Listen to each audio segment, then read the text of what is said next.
不依不异，不依不异的，就是我们讲的说定是慧之体嘛，慧是定之用，所以在定慧当中呢，它就有一个主轴嘛，说无念为宗嘛，无念为宗，无相为体，无住为本。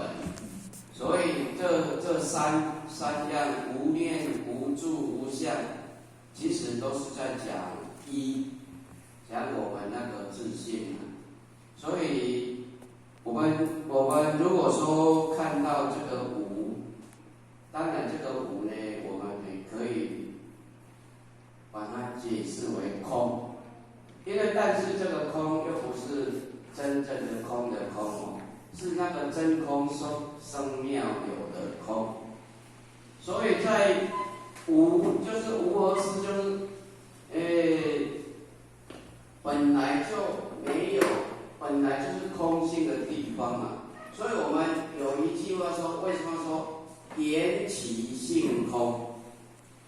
当诸事因缘来的时候呢，你那个真性呢，要不执着，不执着在那个点所以念和物，其实念和物呢，也是刚才我们田师已经解释很清楚了。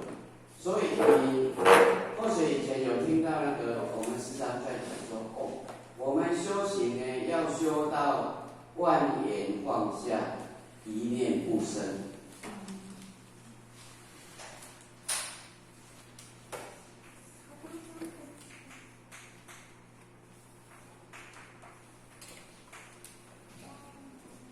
但是我们来讨论一下，这个一念不生到底是对还是不对？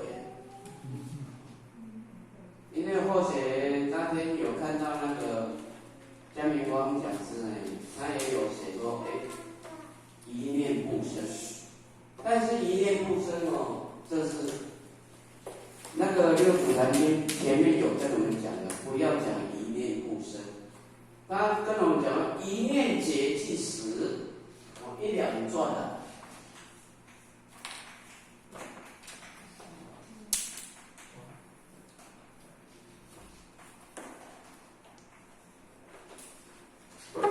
一念解跟一念不生是一样所以一念不生，你的动作会石头、树啊，就是一念不生。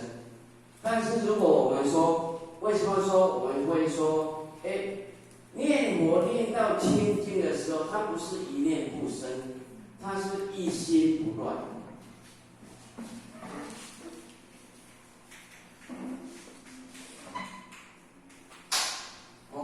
一心不乱跟一念不生不一样一心不乱是达到很清净的境界所以我们时常那个有一个故事说，一个老太太嘛，她很喜欢修行，但是不晓得呢要如何去修行等到有一天遇到一个老和尚经过她家门口，他就恭敬的请他进来喝茶，供茶给他喝，请教他要如何修行。那个老和尚就跟他教着那个六字真言嘛，阿弥阿弥吽嘛，唵嘛呢呗咪吽嘛，所以那个老和尚那个老太太就照这个一直念，因为当他念到一心不乱的时候，念一句的话，豆子呢可以自动跳过去。那是念到一心不乱，不是一念不生对不对？所以呢，我们无者无二相，就是无诸老成，无诸成老之心。当你念到那个一念，一心不乱的时候呢，你那个诸尘境的尘劳，那个妄妄心呢就不会起来了，就不会起来了。哎，因为我们没有办法达到那种境界，就是我们没有时常在念。啊，你念是念什么？念真如嘛。你要念真，你的真如自性，不要起一些妄念执着。刚才也是说，分别妄想执着。而我们为什么会耽误众生？就是因为我们有妄想执着分别。当你把这些放下的话，你回归到你的清净自性，当下你就开悟了。所以他跟我说，真如呢，即是念之理嘛，念即是真如之用。啊，真如呢，就好像是大海，大海啊，那个念呢，就好像那个波浪，对不对？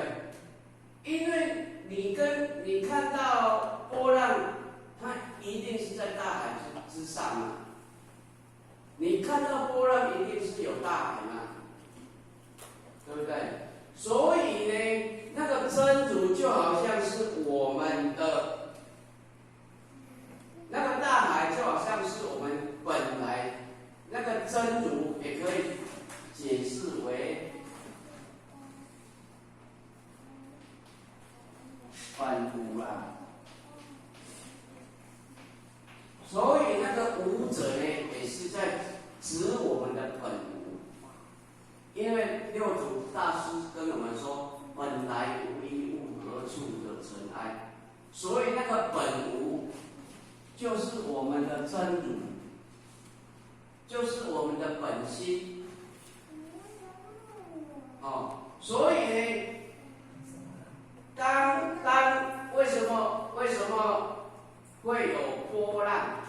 那个波浪呢，也可以解释呢，是我们的妄心。我们的妄心，因为真如本来是很清净光明的，就是遇到事情呢，它才会起波浪。那个波浪是你的妄心妄念。所以当你的妄心妄念沉静下来了，它就回归到你的性来之处。所以呢，真如呢，就是念之体。那么念呢，就是真如之用。所以真如呢，如果自性起念呢，非眼耳鼻舌身，非眼耳鼻舌能念。真如有性呢，所以起念。真如肉呢，眼耳色身当时即观。所以在跟我们说，我们有一个真如自性嘛。我们常常说的性在人在嘛，性去人往嘛。当我们那个真如自性在的时候，你眼才可以看嘛，耳朵才可以听嘛，鼻子才可以闻嘛。当你的那个真如自性不在的时候，那些功能都丧失掉了嘛。所以呢，当我们真如有性，所以起念，所以起念是正常的，但是我们要起正念，要有一个正知见。正知见就是你时时刻刻呢要有一个正念，不是妄念。所以呢，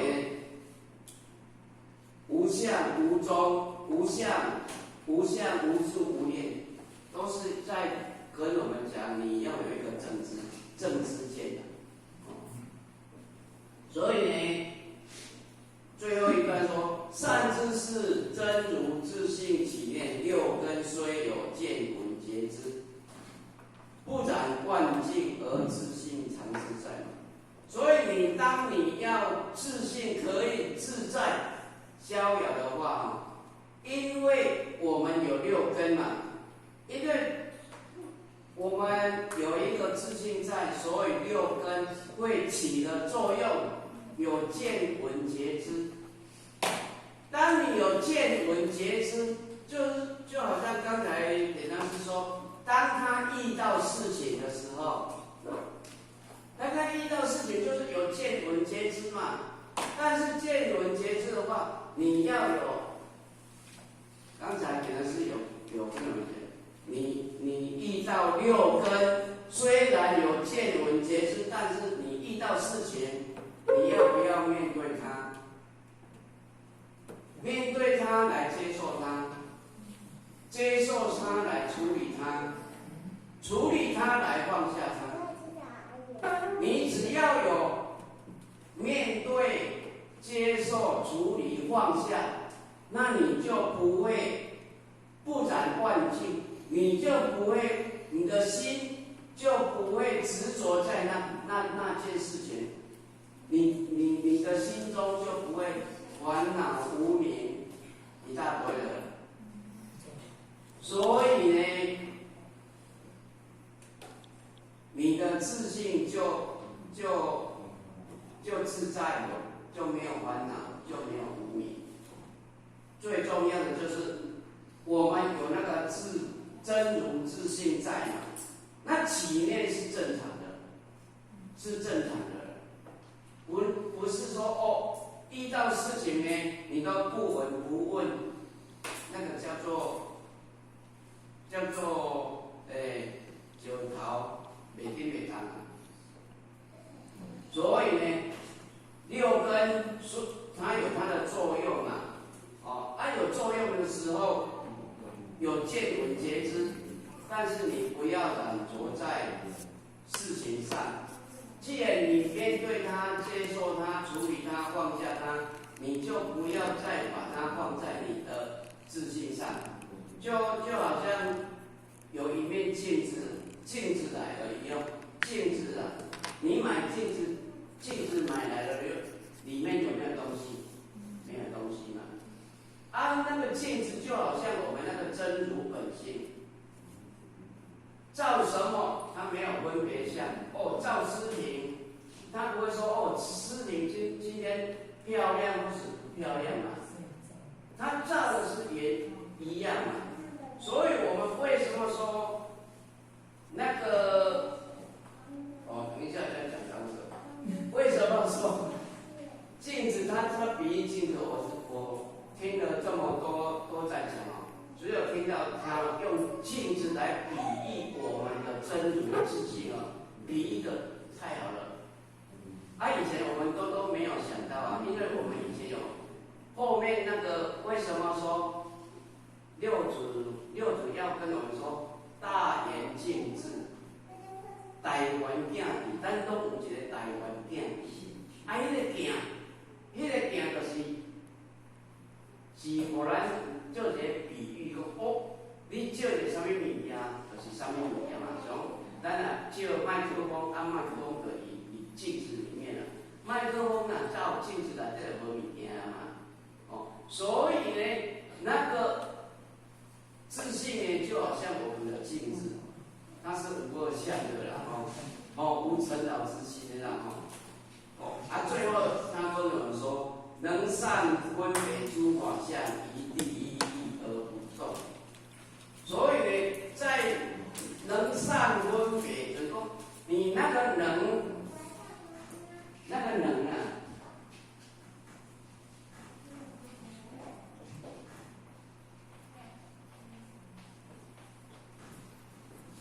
能在那个灵就是在咱的讲这个咱的灵性的灵，你那个自信灵性能善分别。刚才这个是跟我们讲了很多那个善分别的，或许就不结束。但是呢，善分别诸法相，重点在这个诸法相。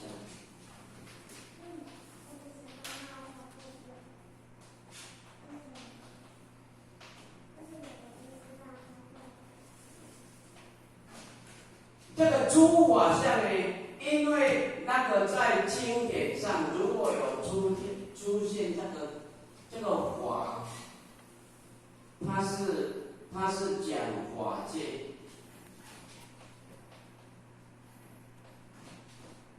而我们在这个世间的呢，叫做世界。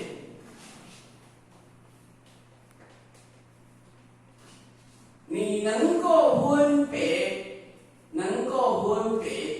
世界跟法界，它的差别在哪里？你就有办法进入到法界，因为在世界上所看到的一切都是虚幻的，都是会毁坏掉的。所以《金刚经》跟我们讲，凡所有相，皆是虚幻。这个凡所有相，皆是虚幻，它是讲世界的一切东西，它不是讲法界的哦。所以我们要由世界进入到法界，你要能够分别它的差别在哪里？因为在世界上，我们讲说，凡所有相，皆是虚幻。你要说，这个麦克风是虚幻的吗？它是真实的吧？只是有一天会坏呀。所以在世界的所有东西，它都会坏。但是在法界上呢，它是不生不灭的，就好像我们自信是不生不灭的。所以我们一定要能够分清楚是在法界还是在世界。你要进入法界呢，你一定首先要有一个正知见。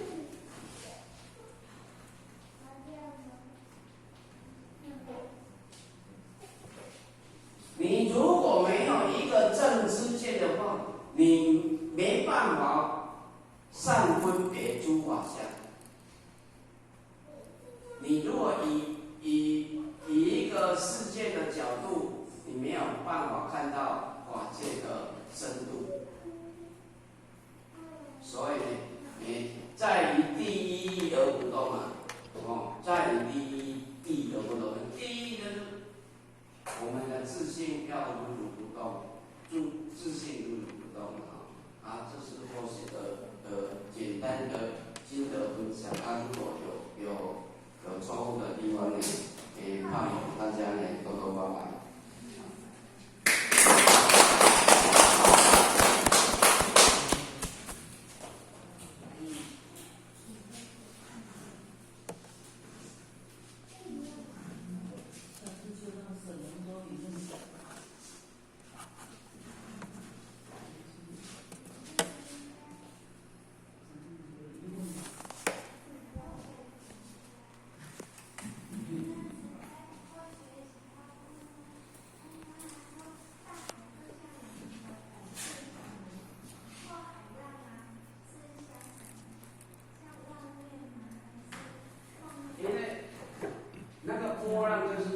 就是说，你的真如自信呢，起一个念头，就是好像你的波浪。